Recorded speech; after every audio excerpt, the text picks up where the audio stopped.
Hello hello my dear students, फिर से हम बात कर रहे हैं इलेक्ट्रोस्टैटिक की।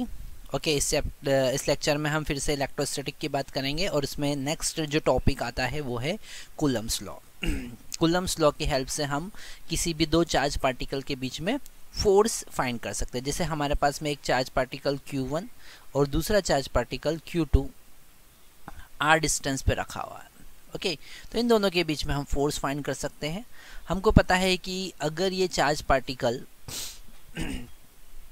अगर ये पार्टिकल सेम पोलैरिटी के होते हैं, ओके, तो ये रिपल करेंगे। हम अभी दोनों को पॉजिटिव चार्ज मान के चल रहे हैं, तो ये दोनों को रिपल करेंगे।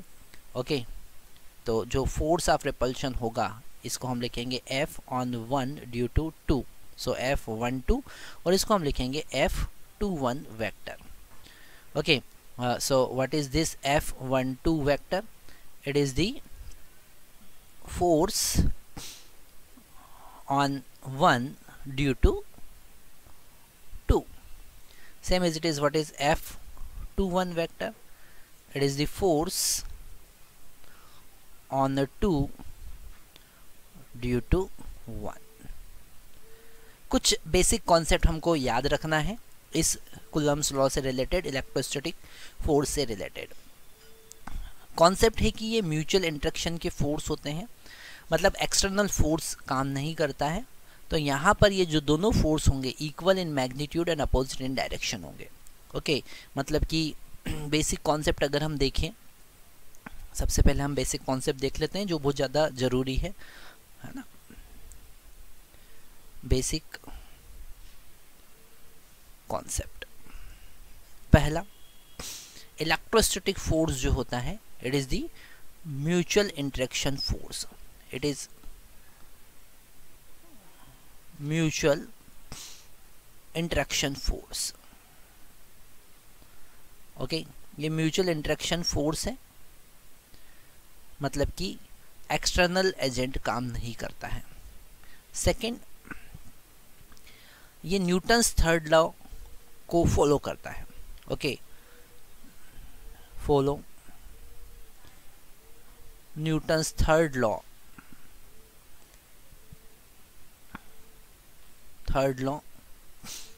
F12 vector is equal to negative of F21 vector, मतलब कि action reaction pair, action reaction pair. Okay, third concept हमें याद रखना है कि जो इलेक्ट्रोस्टैटिक फोर्स होता है वो फोर्स इन दो पार्टिकल के बीच में लगने वाला फोर्स किसी थर्ड चार्ज पे डिपेंड नहीं करेगा। Okay, does not depend on third particle.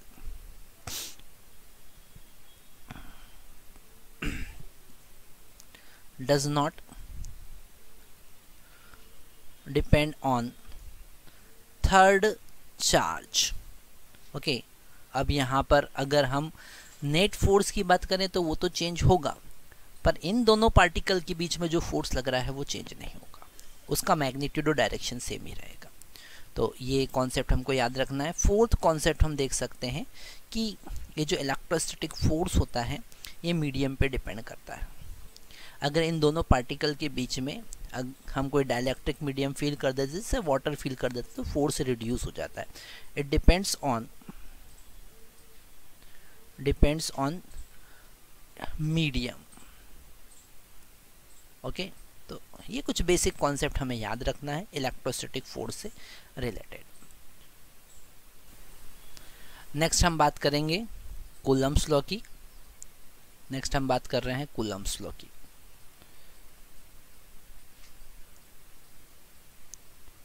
Coulomb's law.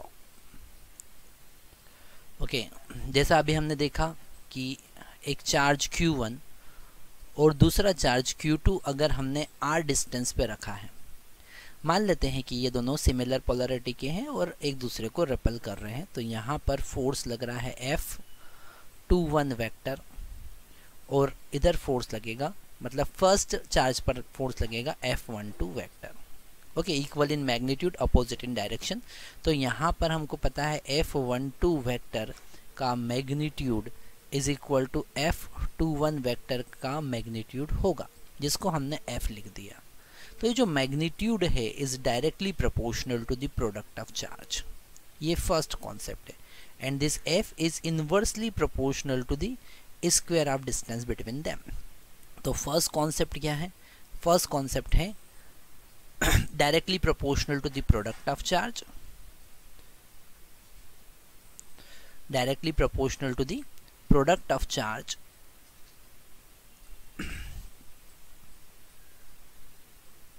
okay, and inversely proportional to the square of distance between them, okay, inversely proportional to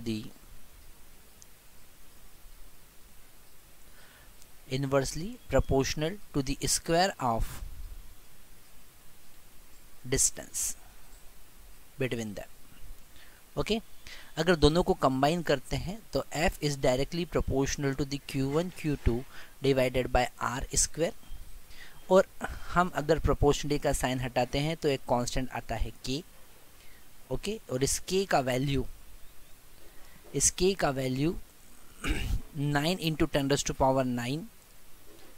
अगर हम यूनिट की बात करें K का तो वो होगा न्यूटन मीटर स्क्वायर पर के coulomb square.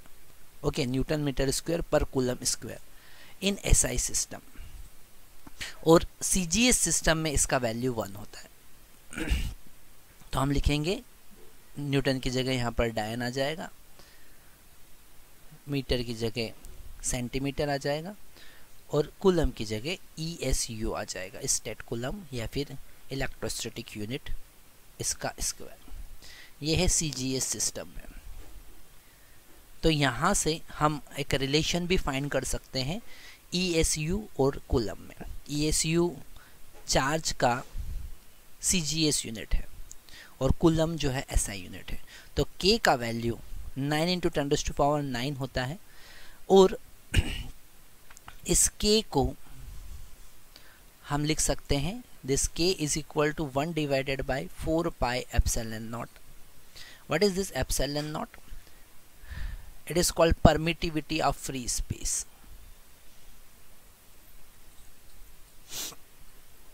Permittivity of free space. It is called permittivity of free space.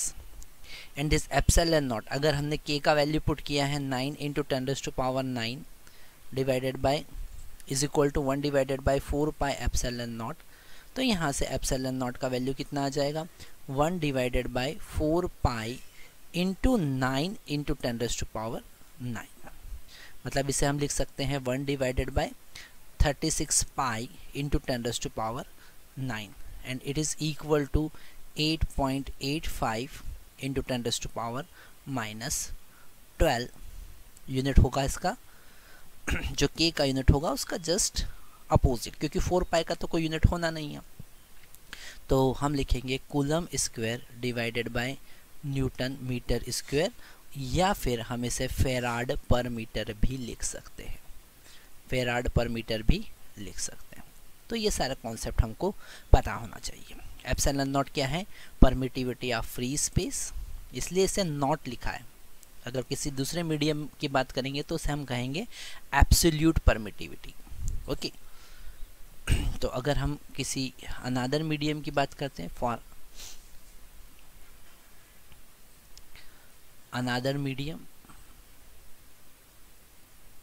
किसी दूसरे मीडियम की बात करें तो यहाँ पर जो एप्सिलॉन नॉट की जगह हम epsilon R into epsilon not use करेंगे।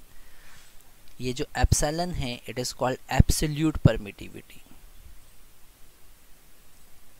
एब्सोल्यूट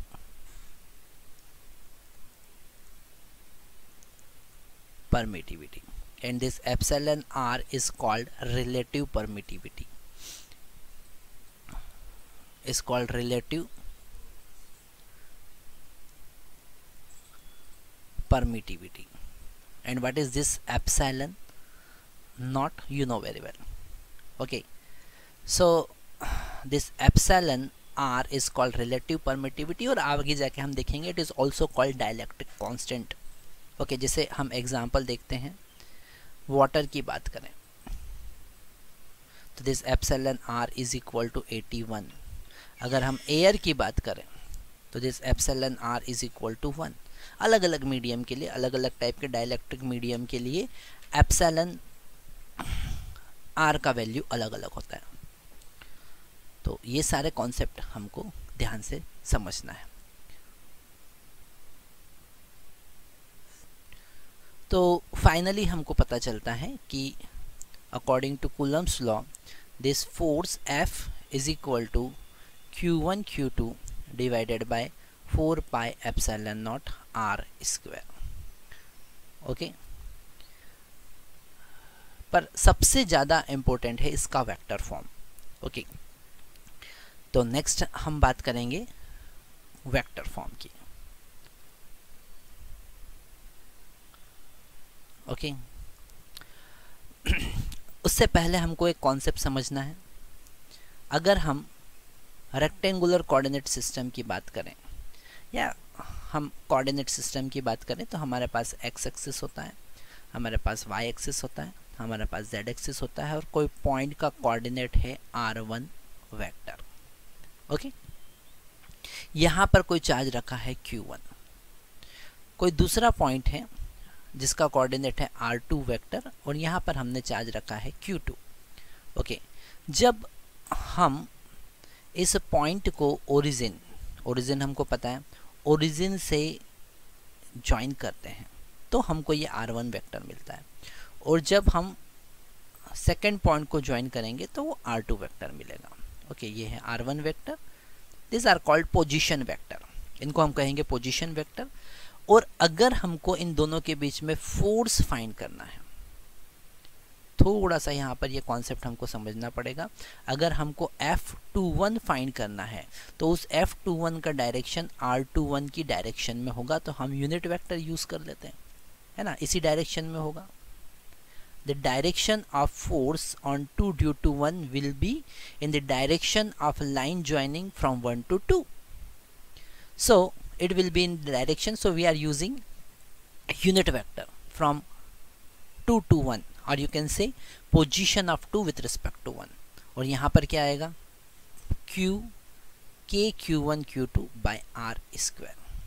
ओके, ये जो r है it is r21 मैग्नीट्यूड या r12 मैग्नीट्यूड, है ना, ये तो डिस्टेंस है। तो हम 1 से 2 को कनेक्ट करें या 2 से 1 को कनेक्ट करें, डिस्टेंस तो इक्वल होगा, इसलिए मैंने r2 लिख दिया। अगर हम इस r21 वेक्टर यूनिट वेक्टर का यूज़ किया हमने, क्योंकि यूनिट वेक्टर का यूज़ करना पड़ेगा, हमको डायरेक्शन चाहिए केवल, का वैल्यू फाइंड करना है, तो हम लिखेंगे r21 डिवाइडेड बाय r।